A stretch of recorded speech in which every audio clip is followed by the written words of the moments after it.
All right, let's jump right in. Today, we're going to be breaking down a pretty controversial theory about modern dating.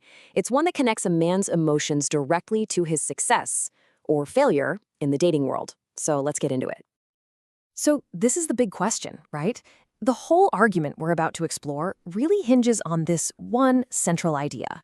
The source material we're looking at doesn't just ask this. It claims to have a very specific and, for some, a pretty surprising answer. So, how does the source answer that question? Well, it starts with this concept it calls the emotional man's dilemma, and it focuses on what it sees as the negative consequences for men who are perceived as being, a little too sensitive. And here's where the theory makes a really sharp distinction. It's super clear in saying that being emotional doesn't make you a bad person or diminish your human worth. But, and this is a big but, it argues that it will absolutely tank your position in the competitive dating scene, which it calls the sexual market. Okay, so why? Why would being sensitive have such a huge negative impact? The explanation, according to the source, is this idea they call polarity inversion, and it's all about how relationship dynamics are supposed to work. So first things first, we've got to get our heads around what they mean by polarity. The idea here is that relationships work best when there's a balance between so-called masculine and feminine energies. It's described as this kind of natural seesaw. If one person leans into one role, the other person is almost forced to take on the opposite role to keep things balanced. And this slide lays out exactly what those roles are supposed to be, according to this theory. The masculine side is all about being the leader, being rational, decisive, a solid pillar. And the feminine role, well, that's described as being emotional, relaxed, and trusting. Basically, it's designed to lean on that solid pillar. So here's the kicker.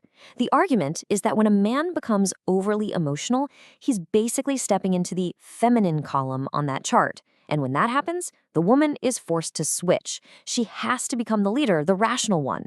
And this role reversal, this polarity inversion, is what the theory claims completely destroys attraction. Okay, but it gets a little more nuanced here. It's not just about a man avoiding emotion. It's about why he behaves the way he does. The argument makes this really important distinction between a man who is good by choice versus one who is good simply because he's weak. So the source breaks it down into these two types of guys. On one hand, you've got the weak man. He's a good guy, but only because he doesn't really have any other choice. He's seen as harmless, maybe even easy to manipulate. On the other hand, you've got the strong man. He's also good, but he's good by choice. He has the capacity to be bad, but he chooses not to. And that, the source argues, is what makes him respectable. And to really hammer this point home, the source uses this pretty wild analogy. It describes a guy who's so harmless that if an ant attacked him, he'd be the one ending up in the hospital. He's just a chubby teddy bear. It's a really stark way of illustrating their point about being good only because you have no other option.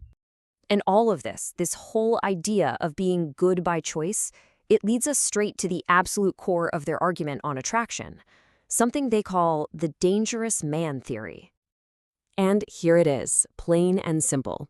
The central claim is that the most attractive man, according to this viewpoint, is a man who is, quote-unquote, dangerous, but he makes the conscious decision to be good.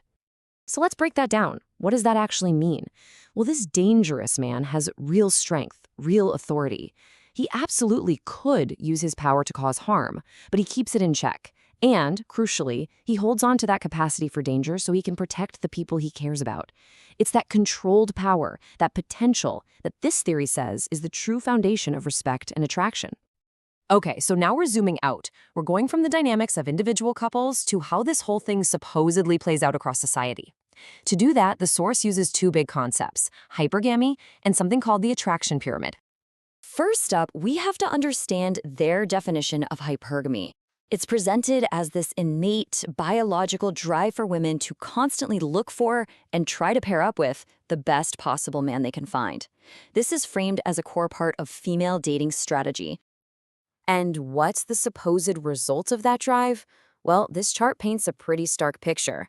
According to the source, you end up with a totally skewed dating market, where a massive 80% of female attention is focused on a tiny sliver of so-called top-tier men. So what you end up with is what they call an attraction pyramid. At the very peak, you've got the guys who supposedly embody that dangerous but good ideal. Think famous athletes, ultra-successful entrepreneurs. The theory claims they have access to the vast majority of women, leaving the guys at the bottom of the pyramid with pretty much no options at all. And if that pyramid idea feels a bit abstract, the source uses this really powerful and, let's be honest, pretty provocative example to make it hit home. They ask you to imagine a global superstar like Cristiano Ronaldo walking up and asking your girlfriend for her number. Their conclusion is blunt. She's going to give it to him. It's their way of illustrating the raw power of the man at the top of that pyramid. So let's do a quick recap of the entire argument we've just covered. Step 1, excessive sensitivity in a man is said to cause a role reversal. Step 2, this polarity inversion supposedly kills a woman's attraction. Step 3, real attraction is instead linked to a strong, even dangerous man who chooses to use his power for good. And step 4, on a big scale, this whole dynamic creates a brutal competitive pyramid where only a few men really win. And that's the whole theory in a nutshell, which brings us to the big final question. This is just one perspective, one explanation for how modern attraction works.